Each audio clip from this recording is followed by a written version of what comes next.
ಸ್ವಾತಂತ್ರ್ಯದ ಪ್ರಮುಖ ಉದ್ದೇಶಗಳಲ್ಲಿ ಒಂದಾದದ್ದು ದೇಶೀಯ ಪದ್ಧತಿಯ ಆಡಳಿತ ಮೂಲಕ ಸ್ವರಾಜ್ಯ ಮತ್ತು ಸ್ವಾವಲಂಬನೆ ಪರಿಕಲ್ಪನೆಯನ್ನು ಕಾಣಬೇಕು ಅಂತೇಳಿ ಗಾಂಧೀಜಿಯವರು ಬಯಸಿದರು.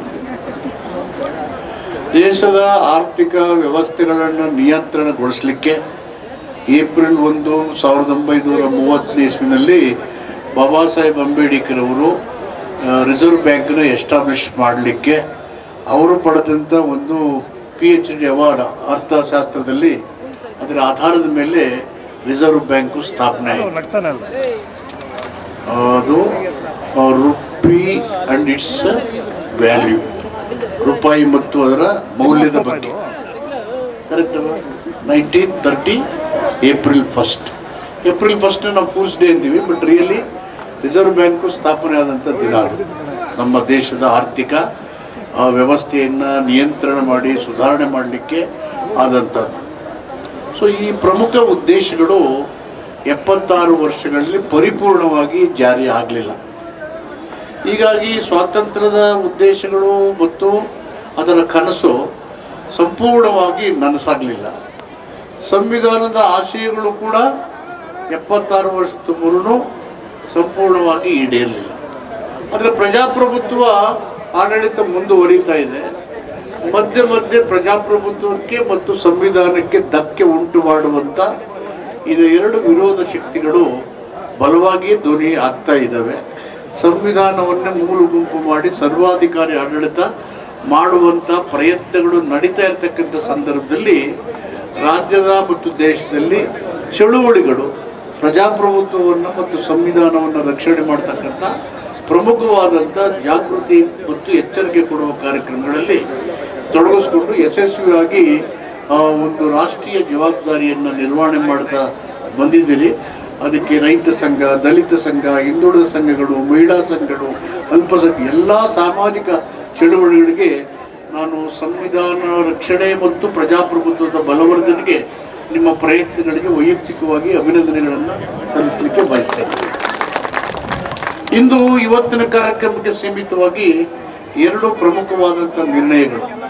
ಒಂದು, ಕೇಂದ್ರ ಸರ್ಕಾರದ ಕೃಷಿ ನೀತಿ ಮತ್ತು ಅದರ ಯೋಜನೆಗಳು, ಗ್ರಾಮೀಣ ಬದುಕು ಮತ್ತು ಗ್ರಾಮೀಣ ಬದುಕಿನ ಮೂಲ ಕಸುಬು, ರಾಷ್ಟ್ರದ ಮೂಲ ಕಸುಬು ವ್ಯವಸಾಯ ಮತ್ತು ಅದರ ಅಭಿವೃದ್ಧಿ ಬಗ್ಗೆ. ಇನ್ನೊಂದು, ಹಣಕಾಸನ್ನು ನಿಯಂತ್ರಣ ಮಾಡುವ ನಬಾರ್ಡು ಮತ್ತು ರಿಸರ್ವ್ ಬ್ಯಾಂಕ್ ಅದರ ರೋಲ್ ಬಗ್ಗೆ. 58% ನಬಾರ್ಡ್ ಸಾಲನ ಕಡಿಮೆ ಮಾಡಿದ್ದಾರೆ ಅಂದರೆ ಅದು ನಿಜವಾಗ್ಲೂ ಕೂಡ ರೈತರು ಮತ್ತು ಗ್ರಾಮೀಣ ಅಭಿವೃದ್ಧಿಗೆ ಮಾಡಿದಂಥ ಒಂದು ನಿಜವಾಗ್ಲೂ ವಿರೋಧವಾದಂಥ ತೀರ್ಮಾನ. ಮುಖ್ಯಮಂತ್ರಿಗಳು, ನಾನು ಸೇರಿ ಅನೇಕ ಜನ ಹಣಕಾಸಿನ ಮಂತ್ರಿಯವರನ್ನು ಭೇಟಿಯಾಗಿ ಈ ಒಂದು ನಬಾರ್ಡ್ ಸಾಲವನ್ನು ಕಡಿತಗೊಳಿಸಲಿಕ್ಕೆ ನಮ್ಮ ಪ್ರತಿರೋಧವನ್ನು ವ್ಯಕ್ತ ಮಾಡಿ ಅವರಿಗೆ ಮನವರಿಕೆ ಮಾಡ್ತಕ್ಕಂಥ ಪ್ರಯತ್ನ ಮಾಡಿದ್ದೇವೆ. ಅದನ್ನು ನೀವು ಅದನ್ನು ಪ್ರಮುಖವಾಗಿ ತಗೊಂಡು ಏನು ಅನಾನುಕೂಲ ಆಗ್ತಾ ಇದೆ ನಬಾರ್ಡ್ ಮತ್ತು ರಿಸರ್ವ್ ಬ್ಯಾಂಕ್ ಅಂತ ಹೇಳಿದಿರಿ. ಈ ಬೇಡಿಕೆಗಳನ್ನು, ಈ ನಿರ್ಣಯಗಳನ್ನು ಮುಖ್ಯಮಂತ್ರಿಗಳ ಗಮನಕ್ಕೆ ತಂದು ರಾಜ್ಯ ಸರ್ಕಾರದ ಮೂಲಕ ಕೇಂದ್ರ ಸರ್ಕಾರದ ಗಮನವನ್ನು ಸೆಳೆಯುವ ಪ್ರಯತ್ನವನ್ನು ಮಾಡ್ತೇವೆ. ಇನ್ನೊಂದು ಮುಖ್ಯವಾಗಿರ್ತಕ್ಕಂಥದ್ದು, ಇತ್ತೀಚೆಗೆ ಮೈಕ್ರೋ ಫೈನಾನ್ಸ್ ಹಾವಳಿ. ಈ ಥರ ಸಾಲ ಕೊಟ್ಟು ಸೂಲ ಹಾಕೋರು ಎಲ್ಲ ಕಾಲದಲ್ಲೂ ಇದ್ದರು. ಚೀಟಿ ಕಂತು ನಡೆಸೋರ ಕಾಲದಿಂದ ನಡೀತಾ ಇತ್ತು. ಅವೆಲ್ಲ ಮುಂಚೂಣಿಗೆ ಬರ್ತಾ ಇರಲಿಲ್ಲ. ಈಗ ಈ ಶೋಷಣೆ ಈಗ already private finance bill control ಮಾಡಿಕೊಂಡು ಕಾಯ್ದೆ ಇದ್ರೂ ಅದು ಸ್ವಲ್ಪ ಪರಿಣಾಮಕಾರಿ ಕೆಲಸ ಇರೋದ್ರಿಂದ ಇದರ ಹಾವಳಿಯಿಂದ ಮುಗ್ಧ ಜನರು ಸಾಯ್ತಾ ಇದ್ದಾರೆ, ಪ್ರಾಣ ಹತ್ಯೆ ಮಾಡಿಕೊಳ್ತಾ ಇದ್ದಾರೆ. ಆ ಚಿಕ್ಕ ಹುಡುಗ ಸಾಲದ ಸೂಲನ್ನು ನೋಡಿ ಅವ್ರ ಮಾತನ್ನು ಕೇಳಿದಾಗ ಎಂಥ ಪರಿಸ್ಥಿತಿ ಇದೆ ಈ ಫೈನಾನ್ಸ್ನವರಿಂದ ಅನ್ನೋದು ಅರ್ಥ ಆಗುತ್ತೆ. ಸಾಲ ಅನ್ನೋದು it is a worst form of poverty. Loan is a worst form of poverty. ಬಡತನದ ನಿಷ್ಕೃಷ್ಟ ಬದುಕೇ ಸಾಲ. ಅದು ನಿವಾರಣೆ ಆಗಬೇಕಾದ್ರೆ ನಮ್ಮ ಯೋಜನೆಗಳು ಮತ್ತು ನಮ್ಮ ಹಣಕಾಸಿನ ಹೊಂದಾಣಿಕೆ ಮತ್ತು ನಮ್ಮ ದೇಶದ ಮೂಲ ಕಸುಬುಗಳಿಗೆ ಉತ್ತೇಜನ, ಪ್ರೋತ್ಸಾಹ, ತಂತ್ರಜ್ಞಾನವಾಗಿ ಅದರ ಅಭಿವೃದ್ಧಿ ಎಲ್ಲ ಕಡೆ ಸಮಗ್ರವಾಗಿ ಪುಟ್ಟಣ್ಣಯ್ಯ ಅವರು ಹೇಳ್ದಂಗೆ ಒಂದು ಕಾಂಪ್ರಿಹೆನ್ಸಿವ್ ಪ್ರೋಗ್ರಾಮ್ಗಳು ಆಗಬೇಕಾಗುತ್ತೆ. ಅದಕ್ಕೆ ನಿರಂತರವಾದಂಥ ಹೋರಾಟಗಳು, ವೈಜ್ಞಾನಿಕವಾದಂಥ ಆಲೋಚನೆಗಳು, ತಾಂತ್ರಿಕ ಕ್ಷೇತ್ರದ ಬಳಕೆಗಳು ಇವೆಲ್ಲ ಆಗಬೇಕಾಗುತ್ತೆ. ಈ ಸ್ಟೇಟ್ ಗೌರ್ಮೆಂಟ್ ಸಂಬಂಧಪಟ್ಟಾಗೆ ಮೈಕ್ರೋ ಫೈನಾನ್ಸ್ ಸಂಬಂಧಪಟ್ಟಾಗೆ ಈಗಾಗಲೇ ಮುಖ್ಯಮಂತ್ರಿಗಳು ಒಂದು ಸಭೆಯನ್ನು ಕರೆದು ಚರ್ಚೆ ಮಾಡಿದ್ದಾರೆ. ಬಹುತೇಕ ನಾಳಿನ ಕ್ಯಾಬಿನೆಟ್ ಸಭೆಯಲ್ಲಿ ಇದು ವ್ಯಾಪಕವಾಗಿ ಚರ್ಚೆ ಆಗಿ ಇದಕ್ಕೆ ಒಂದು ಸುಗ್ರೀವಾಜ್ಞೆಯನ್ನು ಹೊರಡಿಸಿ ನಿಯಂತ್ರಣ ಮಾಡಲಿಕ್ಕೆ ಬಹುತೇಕ ನಾಳೆ ಚರ್ಚೆ ಆಗುತ್ತೆ. ಈ ವಿಷಯಗಳನ್ನು, ಗಂಭೀರವಾದಂಥ ವಿಷಯಗಳು, ಜನಸಾಮಾನ್ಯರ ಜೀವನಕ್ಕೆ ಹಾನಿ ಉಂಟು ಮಾಡ್ತಕ್ಕಂಥ ವಿಷಯಗಳು ಮತ್ತು ಕೃಷಿ ಕ್ಷೇತ್ರವನ್ನು ಕೆಳಮಟ್ಟಕ್ಕೆ ಕೊಂಡೊಯ್ತಕ್ಕಂಥ ಕೇಂದ್ರ ಸರ್ಕಾರದ ಯೋಜನೆ ಮತ್ತು ನೀತಿಗಳನ್ನು ಈಗಾಗಲೇ ನಾವು ಹೋಗಿ ಪ್ರತಿಭಟನೆ ಮಾಡಿದ್ದೇವೆ. ಕೇಂದ್ರ ಸರ್ಕಾರದ ವಿರುದ್ಧವಾಗಿ ದಿಲ್ಲಿಲಿ ಹೋಗಿ ಪ್ರತಿಭಟನೆ ಮಾಡಿದ್ದೇವೆ.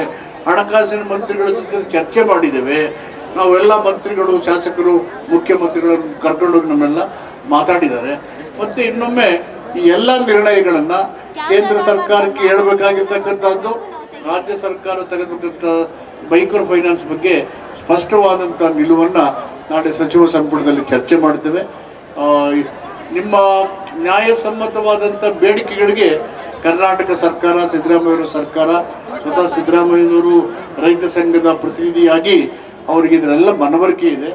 ನಾಳಿನ ಸಚಿವ ಸಂಪುಟದಲ್ಲಿ ಚರ್ಚೆ ಮಾಡಿ ಒಂದು ಸೂಕ್ತ ತೀರ್ಮಾನವನ್ನು ಕೈಗೊಳ್ತೀವಿ ಅಂತೇಳಿ, ನೀವೆಲ್ಲರೂ ಪ್ರಜಾಪ್ರಭುತ್ವದಲ್ಲಿ ನಂಬಿಕೆ ಇಟ್ಟಿರ್ತಕ್ಕಂಥವರು ಶಾಂತಿಯುತವಾಗಿ ನಿಮ್ಮ ಪ್ರತಿಭಟನೆಯನ್ನು ಮಾಡಿ ಹಕ್ಕುಗಳು ಲಭ್ಯ ಆಗಲಿ, ಅದು ನಿಮ್ಮ ಹಕ್ಕುಗಳು ಈಡೇರಲಿ ಅಂತ ಆಶಿಸಿ ನಾನು ನಿಮ್ಮ ನಿರ್ಣಯದ ಕಾಪಿಯನ್ನು ತೆಗೆದುಕೊಂಡು ನಾನು ಮುಖ್ಯಮಂತ್ರಿಗಳ ಜೊತೆಗೆ ಒಂದು ಮೀಟಿಂಗಲ್ಲಿದ್ದೆ.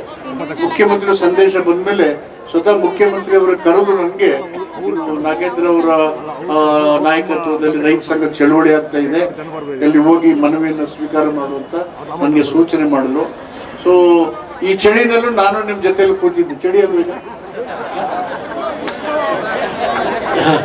ಅದಕ್ಕೆ ಇನ್ನೊಂದು ಸಂತೋಷ ಅಂದ್ರೆ ರೈತ ಸಂಘ ಇತರ ಎಲ್ಲ ಚಳುವಳಿಗಳ ಮುಖಂಡರು ಕರೆದು ನೀವು ಒಟ್ಟಾಗಿ ಮಾಡ್ತಾ ಇದ್ರಲ್ಲ, ನಿಮ್ಮ ಚಳುವಳಿಯ ಶಕ್ತಿ 100 ಪಟ್ಟು ಜಾಸ್ತಿ ಆಗಲಿ, ಈ ಶಕ್ತಿಯಿಂದ ಪ್ರಜಾಪ್ರಭುತ್ವ ಗಟ್ಟಿಯಾಗಲಿ, ಸಂವಿಧಾನದ ಆಶಯಗಳು ಈಡೇರಲಿ, ನಿಮ್ಮ ಈ ಹೋರಾಟಕ್ಕೆ ನೈತಿಕವಾಗಿ ನನ್ನ ಬೆಂಬಲವೂ ಕೂಡ ಇದೆ ಅಂತ ಹೇಳಿ ನಮ್ಮ